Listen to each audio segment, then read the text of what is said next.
Welcome to Stager Savvy, insider secrets to stage your home and sell it for more.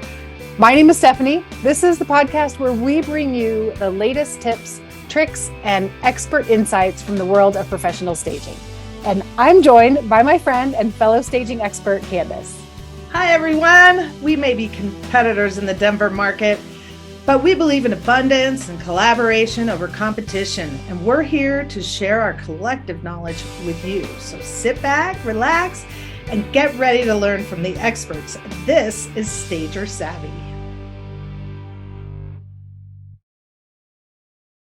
Hey, everybody, welcome. Hey, Kandice, how are you? Hi, Stephanie. I'm excited to have another podcast episode with you today. It's going to be good. Today we're talking about demographics and why it's important to stage your home so that the people that might be buying it are actually finding things that they're looking for, I guess, right? Yep, that's right. The art of tailoring staging to the different demographics. Because it's not just a one size fits all in every home. For sure. Doesn't For work that sure. way. Okay. Yes. So let's get into it. Let's get into like what are some different demographics, like just some examples, and then we'll get into, I don't know.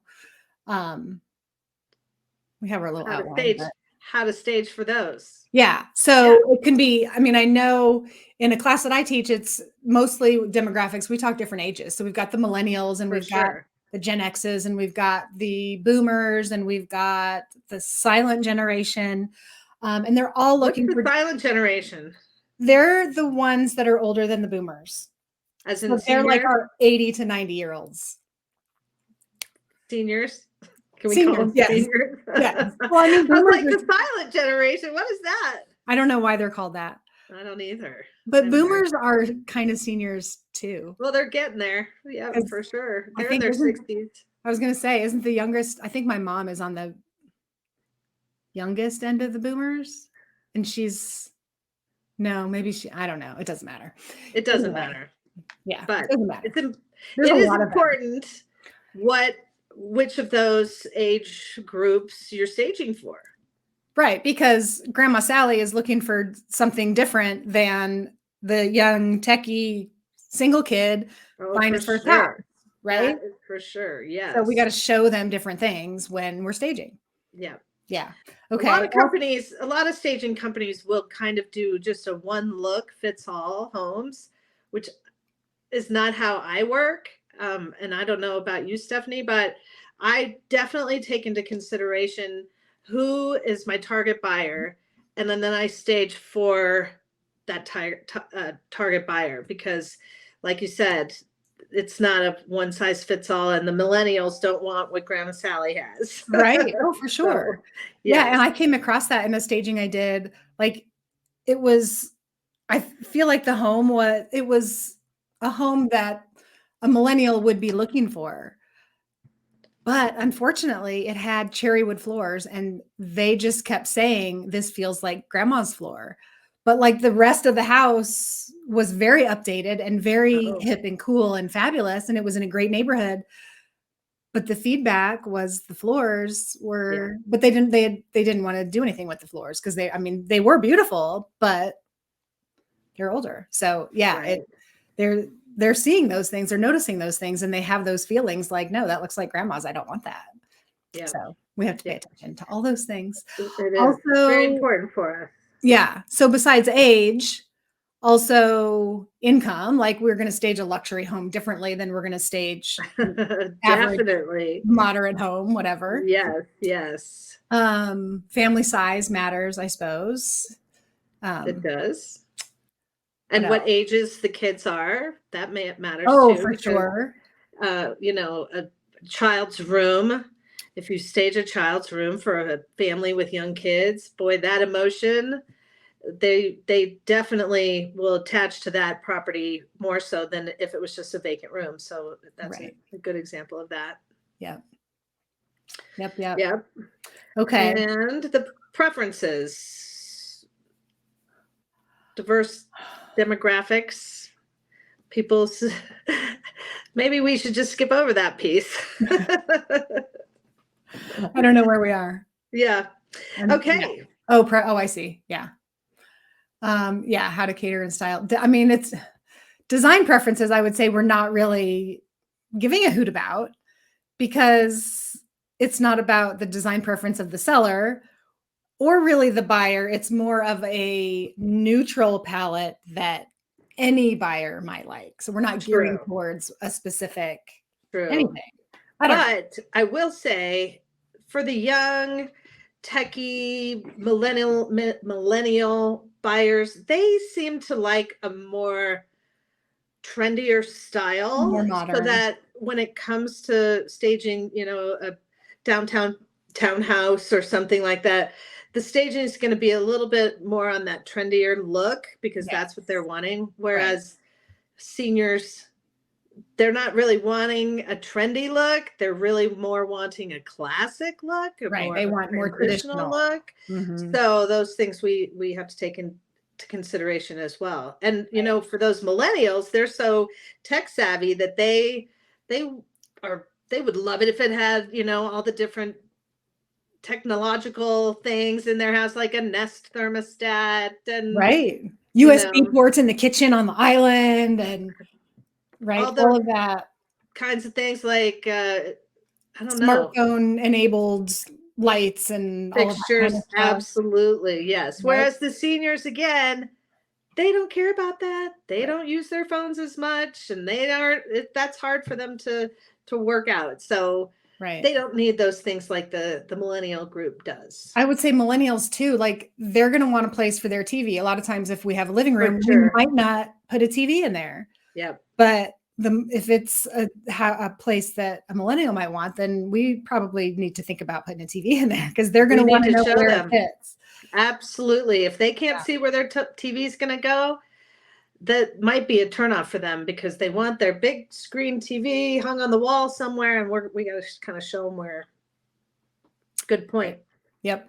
Good point. Okay. How do we stage for empty nesters and seniors, older? I mean, we kind of already talked a little bit about the traditional, more traditional, transitional. Yeah. Decor. Yeah. I would say empty nesters really want multi-use spaces. If they have their grandkids over, they want a place for them to come and stay. They also want, most likely, to be working from home, or the ability to have a home office. Yeah. And so showing them how those spaces can work are really going to be important for them. Yep. What else? Also, for seniors, it's important that we're showcasing safety in a home. Like, maybe we don't have rugs that they're going to trip over, or I don't know, I'm kind of drawing a blank, but a good point, though, because like my father, he can't see and he can't really walk very well. So if he were to come into a property that did have rugs, that could be a danger of falling situation for him. If we have a ranch home, like making sure that it's clear, hey, look, everything's here on one floor. You don't have to worry about, maybe that's who the demographic is for that home, I guess, depending on the neighborhood, of course. But absolutely, because I sure want a ranch style home when I become a senior, which is not too far off in the future. It's a long way away. I know how old you are. Yes. I know how old I am. Those are all important things to take into consideration. Yes. And then getting back to families with children, I mean, they, like I said, they want to see maybe a work area for their kids to do their homework in, or maybe a great playroom. And if you set it up as a playroom and they can see that, that's going to draw on their emotions as well. Right. Yep, for sure. And going back to seniors, and actually, if you go to millennials and you do some virtual staging with them, it might work better than as if you were going to do it for seniors. That is not important for them. They want to walk in and see furniture and see how it's laid out. Whereas millennials have a better idea based on the virtual staging, although I don't recommend it, because still not, we've talked about before, it can be very disappointing and disillusioning for the buyer to walk in and not have anything there. But a lot of millennials could see through that, I think. Does that make sense? Yep. Yeah. I don't know. But I think when they see those pictures, they're so techie. Like they see the pictures and they remember, oh, that's what it looked like. Or they'll pull it back up in a half a second and be able to look at it right there. Whereas somebody older, they're not going to refer to their phone instantly. Maybe and they may not even be looking at the pictures online. Right. They may just, on the advice of their agent, go check out a place which they haven't seen before. So and they walk in and it's empty, and so got to take that into consideration. Not super appealing. No. I just did a property last week, which this whole thing was so right on because, the property was in a little development that it seemed mostly seniors lived in, little ranch style houses, but great, backed up to this park. And I really wanted to kind of go funky and cool with it.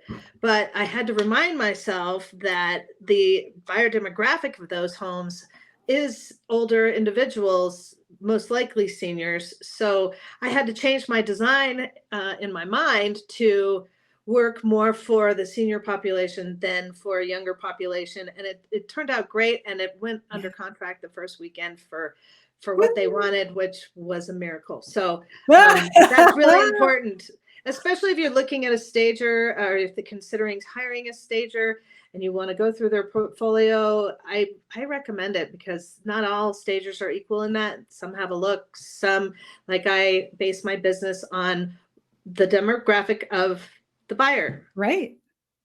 Yeah. Which is so important. You can't just throw the same furniture in every house you do. Exactly. It's not the same buyer. You have to, how many times have we said it's all about the buyer? You have to cater to the buyer and show the buyer what they want, and different demographic buyers want different things. Can you just see a senior lady like in her 70s come to a property that's set up for the young, techie kind of person? It's not going to have the same impact. Right. Yeah. For sure. Yeah. Yep. It matters. It does matter. What about other cultures, Stephanie? Should we be taking that into consideration when we're staging? It's a touchy subject, right? But I think we absolutely should. We don't want the seller to be like hiding who they are, but we also don't want potential buyers to see something and maybe it triggers something, or they just don't like. Turned off. Yeah, maybe they don't like that particular style of art from whatever part of the world. Who knows? Yeah. But that's going to be that memory. And then they're not going to be noticing all the other things of the house. It might be a distraction. Right. So and I had a home a year, I don't know, it doesn't matter when. I had a home where it was a couple and they had a fireplace, living room, but it was like TV watch on this side and the fireplace is on this side. And so they had the couch over to TV watch, but then in front of the fireplace, she had like her, oh my gosh, words, like her, this is not the right words, but like her praying station, like where she would go and worship. And she had her, items that she worshiped with and, all the things. And she used it every single day. That's and tough. It was hard because I just let her know. I was like, I completely respect that you need this and this is something that you use every day, but maybe we move it to a extra bedroom, less prominent spot, so that it's not what we see right when we walk in the door. Right. And she was okay with that. She's like, I just need this stuff. It's okay if it's in a different space. So then we were able to get some chairs, then have a cozy space in front of the fireplace. And so it all worked out. But yeah, if other people were to walk in and they see this worship space, well, if they don't worship anything, they're going to be like, well, what am I going to use this space for? So that's always a tricky one, especially when it comes to religious items, because not everyone has the same beliefs. For sure. But we have to be respectful of it. But they have to understand that other people might not want to see it and it might turn them off. That's right. And we don't want that. We don't want that. I mean, we hope our buyers are open-minded and whatever, but they're not creative. And if you have a worship spot and they're not going to use it, then now they don't know what to do with that space. That's right. So we don't want that. We want to show them how they can use the space and how they could enjoy the space, how anybody can enjoy the space. So neutral, neutral, neutral. Neutral, neutral, neutral. Yeah, that's hard to say 3 times. Yeah. Okay, also, how about eco-friendly? Do you do any eco-friendly type? That's becoming a thing, isn't it? It's totally becoming a thing. I've been talking about it a lot lately. I have several realtor partners who that's their focus. Like they focus on healthy living, wellness living, and it incorporates a lot of what we already do anyway. Yeah. But there are a few things that we can do extra I mean, there are a lot of people that have allergies and they can't walk into a home that smells like bleach or smells like the air freshener that's plugged into the wall or whatever. And they're going to have a reaction and they're going to be like, oh, get me out of here, whatever. Yeah. So we don't want to disclude. That's not the right word. We don't want to not include those people. Yeah. So if we can have sellers use non-toxic cleaners, so the house is not smelling like bleach. If they're using that kind of stuff, then when they're cleaning the house, it smells clean and fresh and it doesn't smell like bleach or like the fake plug or any of that stuff. Yes. People also want, I think there was a stat that was like 76, 87, I don't know, some big percentage of people are interested in healthy living and well-being and all of those things. That doesn't surprise me. Yeah, right. And they want that in their home, even if they're really not aware of it. Like, oh, here's this house that there's a little bit of mold on the ceiling, but it's okay. It'll be a great place for you. No, they don't want moldy anywhere. So all of that stuff has to be addressed and taken care of. Air quality is a big one. Like make sure the air quality in the space, open the windows and let fresh air come through. So put some plants in there. Add the plants. That's right. And then also like just wellness spaces. If there is an extra room, if we can create, even if it's a yoga space or a workout meditation room or meditation room, right? Any of those things that any spaces somebody might use for self-care.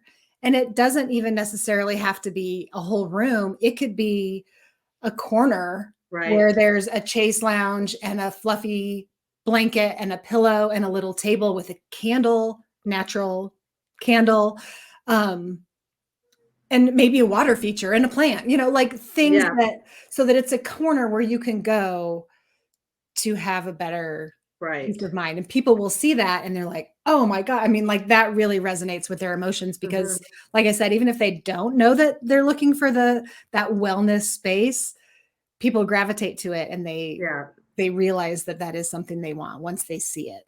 So eco-friendly stuff, like natural fibers and definitely plants. We love the plants, things from outdoors, any natural elements, all that biophilic design stuff, right? Plants and wood and stones, water feature, like the same kind of, they all sort of go together, even though it's they're not the same, but it all works together. So yeah, I think the eco-friendly, it's going to be a thing more and more. I think it's definitely, I noticed a couple of weeks ago with our Real Estate Staging Association chapter meeting, we went to the Sherwin-Williams event where they talk about the next color palettes or whatever. And I swear every grouping they were mentioning wellness and wellness this and wellness that. Absolutely. Like that's what it's all about for them. It's becoming big. And I think everybody's going to be talking about it soon. That's when we talk about trends. We'll have to do a trend episode here soon. But when we talk about trends, like but it's old. Not that old, but can always do another trend. Right. We're going to be in a new year soon. So we need new trends. But wellness for sure. Green, wellness, healthy, I'm seeing that's going to be a big thing. And energy efficient. as well. Yes. Things. Yes. Very important for people. Because people want lower bills. And if they see that this home has energy efficient appliances and whatever, and all the things, are going to be like, wow, this is better than that one that's got the water heater from 1923. Like, right. People want that stuff. And if they're monthly bills, that's another thing people need to look at, but tend to not, is like, what are the house is the right price, but if it's full of not energy efficient expenses, right, then you're going to have all these extra monthly expenses that you didn't really think about. So energy efficient for sure is it's all sort of under that same umbrella: wellness, eco-friendly, green, all the things. So I love all that. Yeah. So I think we've pretty much wrapped it up, and just to summarize that, staging is not a one size fits all or one style fits all. It's really important to look at the buyer demographic as to, who are you staging for when you get ready to stage your house to sell. Very good. Yeah, that's it. Thank you for listening to Stager Savvy, insider secrets to stage your home and sell it for more. We hope you've enjoyed our discussion on home staging and gained valuable insights that you can apply to your own real estate journey. If you have any questions, ideas for future episodes, or would like to learn more about our services, please feel free to visit our website, stagersavvy.com, or reach out to us directly at stagersavvy@gmail.com.